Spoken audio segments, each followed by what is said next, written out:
Assalamualaikum, selamat pagi buat anak-anak ibu semuanya dimanapun berada. Bagaimana kabarnya? Mudah-mudahan anak-anak ibu semuanya selalu berada dalam keadaan sehat walafiat. Jumpa lagi dengan Bu Guru Novi. Kali ini kita akan mempelajari pelajaran tema 2. Tema 2, udara bersih bagi kesehatan. Subtema 2, pentingnya udara bersih bagi pernapasan. Pembelajaran 6. Pembelajaran 1, siswa dapat menjelaskan tentang musyawarah. 2, siswa mampu menggali informasi dari teks berkaitan dengan pertanyaan apa, siapa, di mana, mengapa, dan bagaimana. 3, siswa dapat menuliskan hak, kewajiban, dan tanggung jawab sebagai peserta musyawarah. 4. Siswa mampu mengidentifikasi unsur-unsur persiapan peragaan karya tari dengan properti. Mata pelajaran yang kita bahas adalah PPKN, Bahasa Indonesia, dan SBDP. Ayo kita mulai pembelajaran 6. Edo dan teman-teman sekelasnya bermusyawarah. Mereka membicarakan tentang rencana peragaan tari. Sebelum musyawarah dilakukan, mereka sepakat bahwa musyawarah akan dipimpin oleh Edo. Selain itu, mereka juga sepakat bahwa Siti sebagai penulis yang akan mencatat jalannya musyawarah dan mencatat hasil musyawarah. Apa yang dimaksud musyawarah? Apa yang harus kita lakukan sebagai peserta musyawarah? Nilai-nilai apa yang terkandung dalam kegiatan musyawarah? Ayo simak bacaan teks berikut. Mengambil keputusan dengan musyawarah. Setiap warga masyarakat mempunyai tanggung jawab ikut serta dalam mengambil keputusan bersama. Keputusan bersama adalah suatu keputusan yang sudah ditetapkan berdasarkan pertimbangan, pemikiran, dan pembahasan yang matang. Keputusan bersama haruslah mewakili kepentingan seluruh anggota atau seluruh peserta rapat. Keputusan bersama juga merupakan keputusan yang harus dilaksanakan dengan rasa penuh tanggung jawab.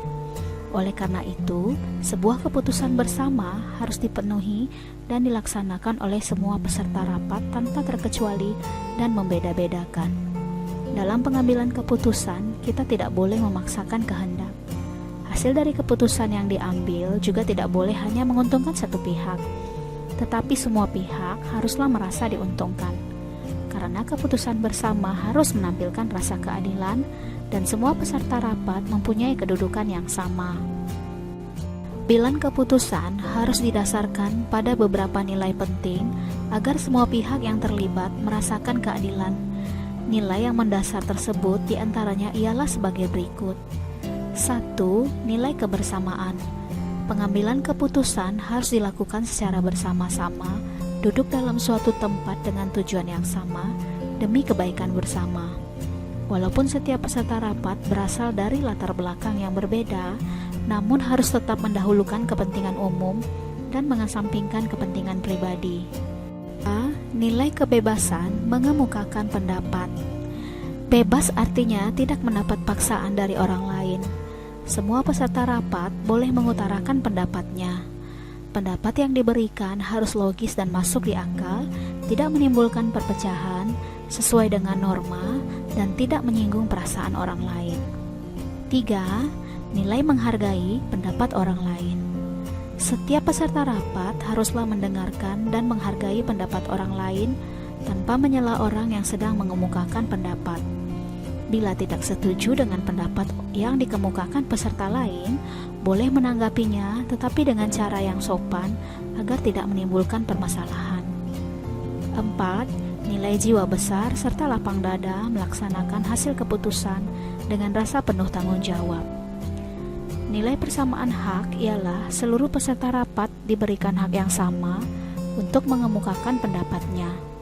Mereka diberikan kebebasan untuk mengungkapkan ide atau gagasan. Musyawarah atau mufakat merupakan salah satu bentuk upaya pengambilan keputusan bersama yang sesuai dengan nilai budaya bangsa Indonesia yang demokratis. Musyawarah berarti membicarakan dan menyelesaikan bersama suatu persoalan dengan maksud untuk mencapai mufakat atau kesepakatan. Dengan kata lain, musyawarah adalah pembahasan bersama suatu masalah guna mencapai keputusan. Sedangkan mufakat artinya kesepakatan untuk melaksanakan hasil musyawarah. Jadi, yang dimaksud musyawarah mufakat adalah perundingan bersama untuk memecahkan masalah, sehingga tercapai keputusan bulat yang akan dilaksanakan bersama. Kita mengutamakan musyawarah dalam mengambil keputusan untuk kepentingan bersama, bukan untuk kepentingan golongan atau pribadi. Dalam proses musyawarah, kita pasti akan mendengar pendapat dari peserta musyawarah. Pendapat tersebut bisa saja berbeda-beda, bahkan saling bertentangan. Apabila kesepakatan telah diambil, maka kesepakatan itu sudah bukan lagi milik dari pihak yang mengusulkan, namun telah menjadi milik bersama. Keputusan tersebut harus dipatuhi dan dilaksanakan bersama dengan penuh kesadaran dan tanggung jawab. Ciri-ciri musyawarah untuk mufakat antara lain sebagai berikut. 1. Sesuai dengan kepentingan bersama. 2. Usul atau pendapat yang disampaikan mudah dipahami dan tidak memberatkan. 3. Dalam musyawarah, pertimbangan moral lebih diutamakan dan bersumber dari hati nurani yang jujur. 4. Pembicaraan harus dapat diterima dengan akal sehat dan sesuai dengan hati nurani. Dalam pelaksanaan musyawarah untuk mencapai mufakat, kita harus berpedoman pada prinsip-prinsip dan aturan musyawarah antara lain sebagai berikut. 1. Musyawarah dilandasi dengan akal sehat dan hati nurani yang luhur. 2. Musyawarah dilandasi semangat kegotong royongan dan kekeluargaan. 3. Mengutamakan kepentingan umum. 4. Menghargai pendapat orang lain. 5. Keputusan yang diambil harus dapat dipertanggungjawabkan secara moral kepada Tuhan Yang Maha Esa. 6. Melaksanakan keputusan bersama dengan dilandasi itikat baik dan penuh rasa tanggung jawab. Cara dan persyaratan musyawarah antara lain sebagai berikut. 1. Peserta musyawarah harus hadir sebelum musyawarah dimulai. 2. Musyawarah dimulai jika peserta musyawarah telah mencapai quorum. Quorum adalah penetapan jumlah minimum anggota yang harus hadir pada saat musyawarah. 3. Ada susunan kepanitiaan yang minimal terdiri dari ketua, notulis, dan peserta musyawarah. 4. Setiap peserta musyawarah berhak menyampaikan pendapat. 5. Setiap peserta musyawarah harus menghargai pendapat orang lain. 6. Pendapat yang disampaikan harus dapat diterima akal sehat, tidak untuk kepentingan pribadi atau golongan, tidak menimbulkan perpecahan, sesuai dengan norma, dan tidak menyinggung perasaan orang lain. Cara-cara mengeluarkan pendapat antara lain sebagai berikut. 1. Mengacungkan tangan sebagai tanda izin bicara. 2. Berbicara setelah dipersilakan. 3. Kalau ada yang berbicara, menunggu sampai pembicaraan selesai. 4. Bersikap sopan. 5. Suara cukup jelas. Sikap dalam musyawarah antara lain sebagai berikut. 1. Menghargai atau menghormati pendapat orang lain. 2. Tidak memaksakan kehendak kepada orang lain. 3. Tidak boleh mencela pendapat orang lain.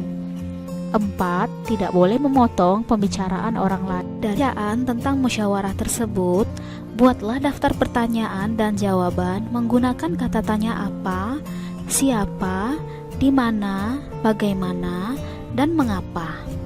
Tuliskan dalam bentuk tabel seperti diskusikanlah hak, kewajiban, dan tanggung jawab sebagai peserta musyawarah. Tulislah hasil diskusi dengan jelas dan singkat. Edo dan teman-teman bermusyawarah mengenai rencana pelaksanaan peragaan tari. Kamu dan teman-teman sekelasmu juga perlu mengadakan musyawarah mengenai rencana memperagakan tarian daerah yang telah kalian pilih bersama-sama. Tahukah kamu apa yang harus diperhatikan dalam menyiapkan peragaan karya tari? Ayo simak uraian berikut. Sebelum melaksanakan peragaan karya tari, ada beberapa hal yang harus kita persiapkan. Tujuan persiapan yaitu agar peragaan karya tari berhasil dengan baik dan pantas untuk ditampilkan di depan orang lain. Persiapan yang dilakukan sebagai berikut. 1. Menentukan bentuk karya tari. Bentuk karya tari ada bermacam-macam. Ada bentuk tari tunggal, bentuk tari berpasangan, dan bentuk tari kelompok. Bentuk karya tari perlu ditentukan sebelum diperagakan di depan penonton karena berkaitan dengan unsur lain. 2. Memilih karya tari. Pemilihan karya tari harus disesuaikan dengan bentuk tari. Sebagai contoh, jika bentuk tari yang dipilih tari berpasangan, pilihlah karya tari berpasangan. 3. Menentukan jumlah penari. Jumlah penari disesuaikan dengan bentuk dan karya tari yang dipilih. Jika karya tari yang dipilih berpasangan, jumlah penarinya 2 orang atau kelipatannya. 4. Memilih properti tari. Properti perlu dipersiapkan sejak awal dan selalu dipakai sejak saat latihan peragaan gerak tari. Tujuannya agar pada saat peragaan di depan penonton, kamu sudah terbiasa dengan menggunakan properti sehingga sesuai dengan gerak tari. 5. Menentukan iringan tari. Saat ini, iringan tari bisa kita dapatkan dalam aneka bentuk rekaman, baik dengan pita kaset maupun CD. Persiapkan iringan tari sejak awal dan gunakan selalu setiap kali latihan. 6. Memilih busana tari. Setiap karya tari memerlukan busana yang berbeda. Busana tari harus sesuai dengan tema tari. Saat ini banyak persewaan busana tari sehingga memudahkan dalam menyiapkan busana tari. Namun, apabila di daerah tempat tinggalmu tidak ada penyewaan busana tari, kamu dan teman-temanmu dapat berkreasi menciptakan busana tari sesuai tema tari yang akan diperagakan. Nah, anak-anak, kamu telah mengetahui unsur-unsur yang harus dipersiapkan untuk peragaan karya tari. Kamu dan teman-teman sekelasmu juga telah sepakat memilih karya tari yang akan diperagakan. Sekarang, isilah bagan berikut berkaitan dengan peragaan tari yang akan kalian lakukan. Demikianlah video pembelajaran kali ini. Tetap semangat belajar, jaga kesehatanmu, makan makanan yang bergizi, dan istirahat yang cukup. Selalu cuci tanganmu dan gunakan masker jika berpergian keluar rumah. Assalamualaikum warahmatullahi wabarakatuh.